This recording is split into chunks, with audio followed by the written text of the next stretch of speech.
Welcome back to Across the Board with Ian the Colonel here on hawkradio.org and acrosstheboardradio.com. Again, we're just lucky or blessed or something, I don't know, man, to have some of the greatest bands in the world on the show that we're actually great fans of as well. Yeah. And one of those bands that has been around for years and just dropped a new album, which is incredible, Shiny Toy Guns. And we have Jeremy with us right now. Jeremy, welcome to the show, man. How you doing? Things are good. I know. You said you've got some car issues, so that's bumming you out today. But otherwise, things have got to be going great with a new album. 3, it's called. Things are awesome, man. Yeah, They're really awesome. Love what you guys have done with this, and you got your old singer back. I mean, the whole got the band back together, and I just love the energy from it. And one of the best things about you guys is you can always expect something different from each song. I can listen to the album and say, yeah, these work together for sure. This is a solid album. But each song is something different as well. And each one kind of takes me to a different place sonically and emotionally. And just the album is incredible. So talk about what it feels like to be back with everybody, from the original lineup. I was talking to Ken about this the other day, and nothing against you guys, but the other 800 interviews we do about, so what happened? Yeah. It's like literally when she got off the plane. Now I flew to Sweden, where she lives, and I spent Right. a lot of time with her. Right. It's private time, her and I, because a lot of the breakdown was her and I. We worked our own. We spent the time, we spent the tears, and sorted a lot of personal shit out between us. When we got home and we joined up with the band, it was like Stargate. The whole band we got on a bus together we hadn't seen each other since 2007. We got on a tour bus and drove up into the mountains to shoot a little mini movie called Together Again, which is this little thing we shot on 35 millimeter Right. to sort of metaphorically show what happened. And we walked on the bus, it was the same bus we toured in. Wow. And we sat down and looked at each other with these nothing ever happened. That's incredible. It just took off like somebody froze us. Mm. And to this day, everything's awesome. Nothing's wrong, and nothing will be wrong again. That's got to be a great. Go ahead. It's really cool, man. I was going to say it's got to be a great feeling to keep clicking like that, and especially with your type of music. I mean, you play the synth and you play the bass and, kind of a little bit of everything, one of the main songwriters. But for synth music, electronic music, which is a lot of what drives your band to keep thriving these days, that's incredible because so many bands are just, guitar, bass, drum, singer, and there's not enough electronic in it anymore. I've never been able to see you guys live. Unfortunately, neither has the Colonel here, but I did see you guys play, live on some shows, like recently on Carson Daly show, Right. Last Call with Carson Daly. Yeah, wasn't it cool? It was cool. I just saw that yesterday. For the first time, I missed it because I was moving a vehicle from Chicago to Oklahoma with all of our gear in it. Uh-huh. And I saw it. And I was like, I'm not really talking about us. I'm talking about the editing. Whoever edited that killed it. Yeah, it was Did great. a great job. Yeah. Great job, man. And you guys sounded incredible in it. That's what I'm saying. The energy is great, and it was, Cara belting everything out, and, incredible voice with her as well. It's a tribute to you guys because I worry with a lot of bands that have electronic elements that live they're not as good. They're just kind of overly produced in the studio. Not the case with you guys whatsoever. How do you recreate that live on stage? Rehearsals. Okay. Lots of rehearsals. And you got to remember, recently, we were playing 300 shows a year. Yeah, A amazing. year. So once we got, kind of cooking and warm again, we just started getting better. Yeah. Because now we're older. Now we're not 19 anymore. So we're like, woo! Now we're, taking more risks and I don't know. We're just and trust me, that what you saw in Carson, you should have seen us 9 shows after that. Wow. We are on fire right now, personally and road. We're like foaming at the mouth to go out and just play for 2 years. That's all we want to do. And we have to be patient and wait for January because that's when Summer to High goes hard radio globally. And we, as bad as we want to keep touring, it doesn't make sense Because if we go play 30 cities before Christmas, when we go out to support Somewhere to Hide in January, Right. we just burn 30 cities up. That's a good point. Isn't it? And so, as much as I want to throw a fit about it, I understand why we're not going out right now. And stoked to see you. Hopefully we get to catch you guys live as well. Now, we actually got a preview copy of the album and everything, and the whole thing is amazing. And it's another one of those where every time I listen to it, I have a new favorite. You know, sometimes, you know, Waiting Alone is incredible. Somewhere to Hide is incredible. Sometimes it's Speaking Japanese. You know, new favorites keep emerging. So it's incredible front to back, this entire album. Colonel? Cool. Thank you so much, man. Yeah. I really appreciate that. What do you think is the key to the longevity these days too? I mean, you know, a lot of bands they get to put out one, maybe two albums, and then they're done. What do you think is the key to longevity in a band's tenure, if you will? Oh man, learning. You got to learn to roll and dip with what's going on. Okay. All right. I mean, I don't want to name a band at all. But there's mine that roll with. Let me give you the best example of rolling with the vibes. Madonna, Ray of Light. Okay. That girl, she did her thing, did her 80s thing, kind of dropped off the map for a minute, and was about to become nostalgic like Cyndi Lauper. And Cyndi Lauper is nostalgic. Bless Right. her heart, love her to death. If Cyndi Lauper put a new record out, you would not buy it, and your 17-year-old daughter would never be caught dead buying it. True. However, she's going to play the casino, and she's going to make $150,000, and you and I are not. Good point. And she deserves every bit of it. Yeah. Madonna, though, refusing to be that girl, said, everybody, I'm going to drop in the sand and turn into a big flock of crows and become Ray of Light and blow everybody's mind and reinvent myself. And then she did it again with music. Mm-hmm. And then she put out this record recently and blew it. But that's beside the point. Right. But what I'm saying, put up this horrid, embarrassing record, and I'm so embarrassed for her. But anyway, look what she did in 1997 with Ray of Light. Unfreaking believable. Yeah. Complete and total reinvention. That's what you have. You don't have to completely reinvent yourself, but you have to roll. Get the roll with it. If we put out another indie rock synth pop record, it'd be like the Killers putting out another Mr. Brightside. As much as you Right. want them to do that, you really don't, Right. because they shouldn't. Okay. Yeah. If Franz Ferdinand put another record out, it sounded like that record. Dude, it's not the Double Zeros. It's Right. 2012. It's a good And point. if you want to be 90s, go for it. That's hot right now. Like that should come back and have a huge comeback right now. But don't be a Double Zero band. The bravery needs to not come back right now. They need to reinvent it. And Sam's one of my best friends. He needs to reinvent himself and do something badass. And we didn't put out a polka record. We didn't reinvent the wheel. It sounds like a Shine Till It Guns record. But the reason why it took 3 years, several reasons why. The main one is we kept writing songs and going, this is a good song. We love it. Let's keep pushing the envelope. We need to make a 2012 Shine Till It Guns record. And that's what we need to make. And that's what we waited until we had one.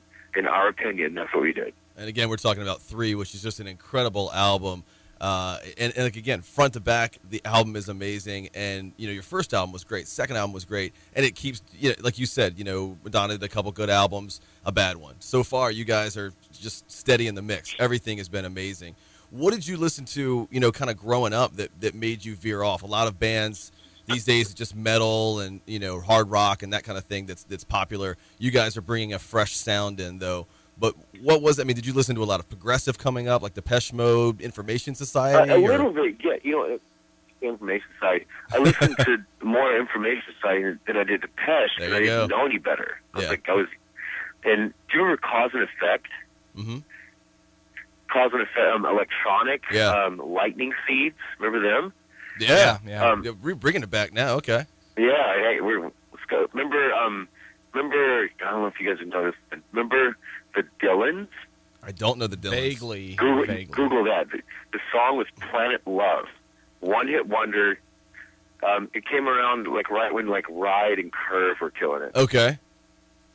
But yeah, I grew up like in the young '90s scene. But the main thing is that Chad kind of grew up more on the guitar vibes, and then I went head freaking first into early '90s rave scene, like Moby, Prodigy, Nice.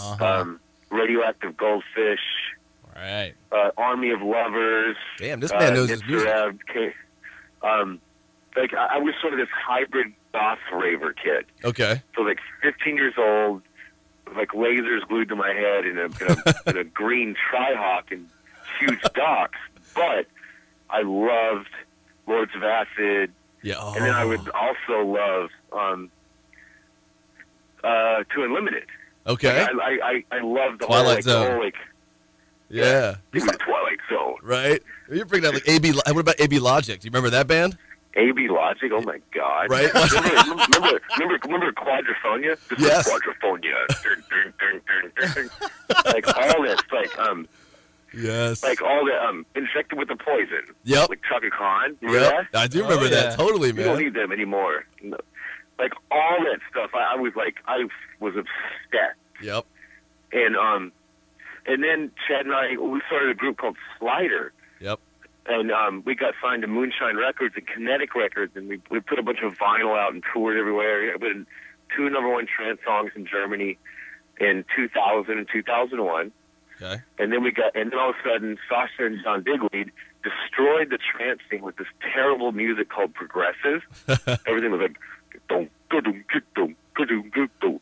Everything got tribal and weird and, Right. and terrible, in my opinion. And no offense to Sasha and Digweed, they're amazing, but Right. but this really, really boring sort of tribal progressive sound came out of Florida and London and New York, and it just killed dance music, in my opinion. And we got really bored, and we were like, this, dude. And we didn't know what the hell we were going to do at all. And in 2001, a DJ friend of mine named Tommy Sunshine Okay. called me. He goes, Jeremy, I'm DJing in LA. Because I've been like bitching and going, dude, what the hell's going to happen in my life? What am I doing in my life? Right. Oh my God. He goes, I need you to come to this bar. And I'm DJing. And I just want you to come to this bar. I was like, okay, well, I'll call the label, get VIP. He goes, dude, you're not going to get VIP. It's $4 to get in. Come to this bar. And he told me the address. He's like, that's a rock venue. He goes, exactly. Come to the bar. Okay. So I was like, okay. So I show up. Tommy walks in with these electric neon hot pink sunglasses, Whoa. looking like Charles Manson met Jesus Christ, his hair down to his ass. And he walked in a big coat on and combat boots. Okay. Gets behind 2 turntables, opens the set with T-Rex, and moves straight into this band I've never heard of called Avenue D, which he mixed into a band I've never heard of called Ladytron. Okay. Then he mixed into a band I've never heard of called Roy Scott. Then he mixed into another band I've never heard of called Aerial Weapons. Then he mixed into it, and I'm trying to pick my face up off the floor when I notice that there's 400 drop-dead gorgeous 19-year-old girls with studded belts, dyed hair and mohawks, dancing their ass off, and I noticed what was going on. The rock kids controlled the dance floor. The rock kids. There's no baggy pants. There's no Asians laying on the floor chewing on their own feet. The rock kids were on the dance floor. Wow. And I'm a rock kid. Right. I'm an old goth reggae. I was like, and I literally, it sounds retarded. I was like in tears, shocked. And then he goes, I want you to meet a friend of mine. His name is Warren Fisher. Okay. This big chubby guy. What's up, hey man? What's up? My name's Warren. Here's my demo. I played it, and it was a song. It was called Emerge. Okay. And he goes, and here's my video. And then Tommy goes, I need you to fly to New York with me. Fly to New York. I go to Williamsburg. I go to Brooklyn. I meet a guy named Larry T. If you ever met Larry T, he's hilarious. Nope, never met him. Larry T started his career writing. He wrote Shantae. Oh, okay. That's how he started his career. Huh. But Larry T also started a new sound of music with his friend Richard, who's also known as DJ Hell. They started a new genre of music called Electroclash. Right. Larry T had a club. I forgot the name of it, but I went there and I saw the true power of Electroclash in Brooklyn. 200 people. My pants. Met Casey from Fisher Spitter. Continued to my pants more. And I knew exactly what I wanted to do with Shiny Toy Gun. But before I started the band, I joined an Electroclash band to cut my teeth. There's a band called Mount Sims. Okay. If you remember them. And this is how we do it. This is how we just Google it. It was amazing. We were signed to DJ Hell's label in Germany. Wow. We toured the world. Had a ball. Went on tour with Dave Clark and all these amazing techno guys. And I came home on fire. Mm. And I called Chad. Chad's like, what the hell's wrong with you? I don't get it. I was like, just don't worry about it. Write songs. Write songs. Write pop songs. Give them to me. And I'll change them. I will transform them. So he writes this pop song on an acoustic guitar called Rainy Monday. Yeah. I was like, perfect. Write another one. So I was like, you're going to sing. I'm going to find a girl and a drummer, and we're going to start a band. And in 6 months, found Kara, hired a drummer. 9 years later, I'm talking to you. Crazy. That's the story. That's how the band started. And see, that's it's obvious talking to you and hearing you, talk about the story, the passion that you have for the genre and for music in general. And that's, I think that's the difference in you guys and a lot of bands out there these days that, that's what comes through in the music as well. And just everything's so different. If you listen to La Disco, is a completely different song than Rainy Monday, which is a completely different song from Ghost Town. It's incredible. They're very different. And that shows you kind of where, like, our background, we're so diversified, like our upbringing. Like, Chad and I are from Oklahoma originally. Mm-hmm. We had and plus Oklahoma in the 90s, so like everybody else, we had no internet. Oh, yeah. But we didn't have club culture or magazines or local handmade zines like New York, Chicago. And the scene was a bunch of us kids trying to figure out what the hell's going on, but having no idea what really was going on. Right, needed some inspiration. So we kind of liked a lot of everything. We liked Pink Floyd. We liked Meatloaf. We didn't know any better. Meatloaf, so, okay. so you're going to feel in Shine Swinger's music, the aspect of a good song. The main thing that we love are great songs. So we strive ourselves to try to push ourselves to write the best melodies and lyrics that we possibly can. But sound-wise, we're just chameleon influenced. That's the best way I can describe it. Well we're said. very chameleon influenced. So, all right, then let's talk a little bit about electronic and modern electronic. What do you think is the Modern electronic. Let's discuss maybe overrated. I know a lot of people really don't enjoy the dubstep music. What is your thoughts on the dubstep and some of the majorly produced music? Well, I've been Kara and I basically we've known Sonny since he was 14 years old. Skrillex, you mean? Skrillex. Yeah. That's Sonny. Yeah, and gotcha. We've known Sonny since from the band days, and I'll never forget this. A few years ago, I ran into Sonny at a bar. He was like, "Hey, dude, what's up, man?" I was like, "Hey." This is before we had Kara. He goes, "What are you doing?" I was like, "I hate my life. What are you doing?" He goes, "Yeah, I don't know what I'm gonna do either." He goes, "You want to hear some stuff? You know, like write a tune?" I was like, "Yeah, you know, come to the studio." And he comes over, and then I went to his house downtown LA, and he pulls out this Acer laptop that cost about $600. Okay. He had a pair of M Audio speakers that were so that they took red and white RCA cords to plug into his laptop. Okay. They're a Guitar Center. They're $59.95. And he's like, "Yeah, I just been screwing around. I just wanted to show you something." And he plays me this song. And it's like, "Oh my God!" Wow. And I was like, "What the hell is that, dude?" He goes, I'm just screwing around. I was like, "Dude, it's metal, but it's not." He's like, "Yeah, it is." I was like, "Dude, this is really, really good." And let's go to the studio. So we went to the studio. We wrote a couple of songs. I still have them. I'm not going to show anybody. going to hold him until I'm broke. Then I'm going to eBay him.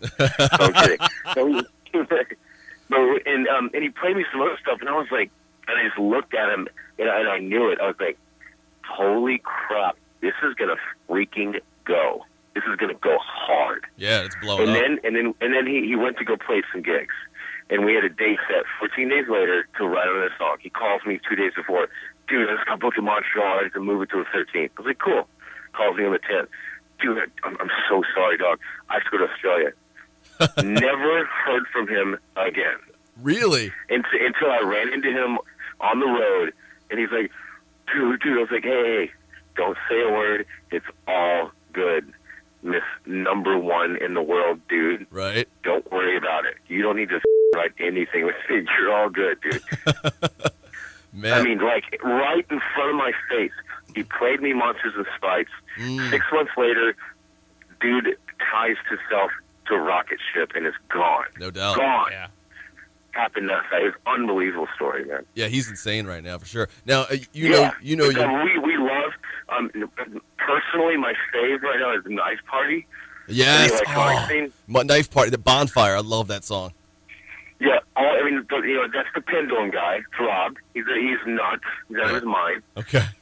He's been writing drum and bass since the mid '90s. So trust me, he's got it down. He knows exactly what he's doing with the marriage between the kick drum and the sub-frequency oscillation of a bass line. Okay. And that is the key to drum and bass and dubstep. Right. All the kids screwing around with masters to make songs on their laptop, sorry, dude, it ain't going to work until you figure out how to marry your kick drum to your bass line. And Pendulum and Knife Party, like, you can't get better than that. Like, you can turn it all the way up in your car and it won't distort, except it'll distort your eardrums. Right. Because it's so good. Yeah, amazing. Of bands. course, Joel is a prodigy. The Deadmau5, he's a freaking prodigy. Oh yeah, he's incredible. You know, and these guys are using Wolfgang. All these guys are using analog equipment. That's the bottom line for all you people listening out there. You can get a laptop in massive and make it sound cool. Until you dump $50,000 to a studio and learn how to use modular synthesis, it ain't gonna sound like Deadmau5, dude. Right. It just ain't gonna happen. Yeah. The Shuffle Guns record, the new one, it's all freaking analog. Those are Moogs, those are tape machines, those are SSL boards. That's why it sounds good. Yeah. Not because I'm cool, because my gear's cool. Yeah, so many people are using tape machines again, like Foo Fighters in their Yeah, last dude, album and that kind of totally. stuff. Yeah, and Foo Fighters Grammy Award-winning album? Yes, exactly. Yeah, exactly. Right, totally. No. What do you think about Prodigy's "Fat of the Land"? Actually, the 20th anniversary, I think. 20 Something like that. It's just coming out, and it's being 20 remixed. That's a great record, but the experience changed my life. Okay. I- See, and I like Changed music. I was just listening to that last night. Nice, and Jericho. I was just listening to that last night. and I like music for the Jilted Generation. I love that one. Yeah. Poison and that kind of stuff. On there. Poison, yeah, dude. Right? Yeah, and they're actually. I remember getting mad as a kid. I was like, why aren't they doing breakbeat anymore? But they were, dude, Liam's ahead of the time. He's always ahead of the curve. Yeah, Liam's a genius for That's sure. nuts, man. He's nuts. Yeah, and then people remixing it, like "Breathe" is being remixed by the Glitch Mob, which is going to be Right. insane. The I would Glitch imagine. Mob. Yeah. Wow. Yeah. I'd love to hear that. Right, I know. Yeah, They I keep can't wait teasing for it on that. like Wow. Facebook and stuff for sure. Now, Jeremy, if you could hear, say you only had time left in your life to hear one more track, one more song, you can hear it or you can perform it, yours or anybody else's. What's the last song that you hear in your life? The Hear- last song I'd want to hear in my life Or would be perform? that choir doing "Creep" by Radiohead. Oh, that's a good call. That's the last thing I'd want to hear. Okay. The last song I'd like to perform would be "Blood Buzz Ohio" by The National. Oh, that's a good call. That's an underrated band. Let me tell you something. The National. Oh, the High Violet is top 3 records of my life right now. Yeah. That, the Lana Del Rey record, and the Grimes record are the top 3 records of my life right now. What about playing? Grimes is the best. I want to marry her. She's the most beautiful, most amazing girl in the whole world. She's not bad. Yeah, and It's a grower. Just don't study it for the lyrical content. No one can understand what he's saying. Study it for this. That little teenage girl made that by herself. Nobody helped her. is that true? I didn't know that. By Wow. herself. In her room, she alone. How incredible is that? Now go back and listen to that and understand how original and beautiful that is as a piece of art. For that little girl to do that, having no idea what she's doing, no musical background, and made that beautiful piece of art. That's why I love it so much. Meant to be, for sure, man. And what about you? Yeah. You talked about, I know your live show is incredible, and again, we can't wait to see you live when you come through our area, like the Middle Atlantic, sort of Baltimore area, Maryland. But what about the new album? What's your favorite song to perform so far? I mean, I don't know how many of you are actually performing on stage right now. I would say Mercy. Okay. Mercy's just because of Chad. Chad just kills it. Kara, Wait For Me is really fun to play live. Okay. Real deep and dark. And Carrie, I think to speak for Kara and Chad, I think their favorite new song to play live is Carrie. Nice. They kill it with that. You can't pick a bad one. That's what I'm telling you, man. It's an amazing album. First time I listened to it. Thank you so much, man. I really appreciate that. Again, we appreciate it, though, man. And it's nice with, like, artists like you who do appreciate that. It's cool. But there's so few bands that, the percentage is so small that are putting out great music. But it's because you care, you know what I mean? And you're producing it the right way as well. So many people just try too many, shortcuts and that kind of thing. And you guys are doing it the long way. The right way. We did it the long way. It cost every dollar of our lives. When that record came out, we had nothing, literally. Like, couldn't go eat together. We spent every dollar we ever made on our other records to make that third album. Everything. Well worth it. Tens of $10,000 in equipment and rooms because we wanted it to sound a certain way.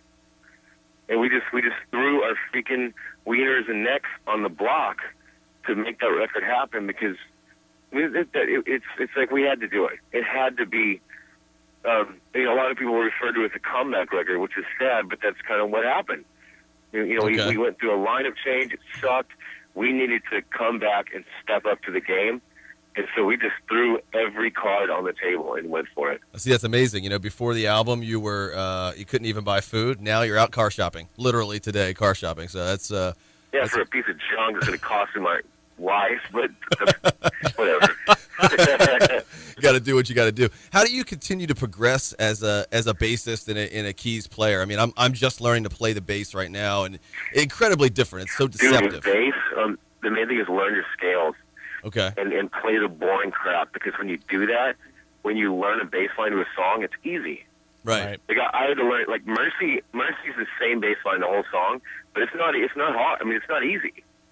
Carrie is a complicated bass line. Chad's a badass bass player. Okay. He's way better than me, but he plays guitar, so I have to tell it.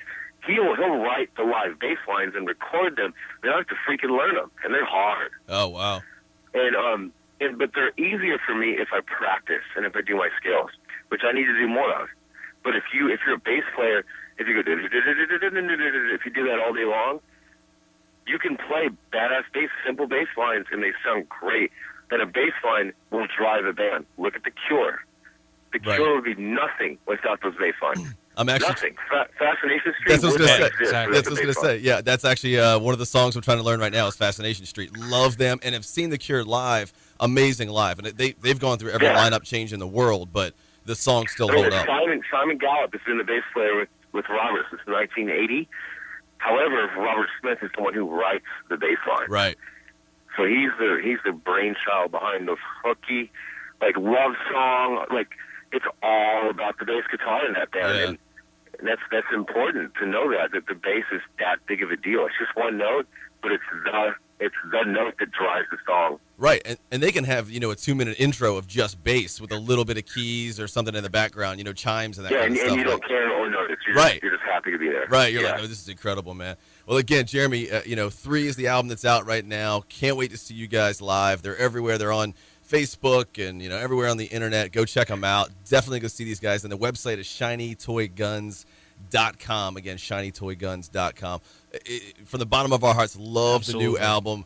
Thank you just so incredible. much. I really appreciate that. Absolutely, man. We'll be back here in a few minutes on Across the Board with Ian the Colonel on hawkradio.org. And acrosstheboardradio.com.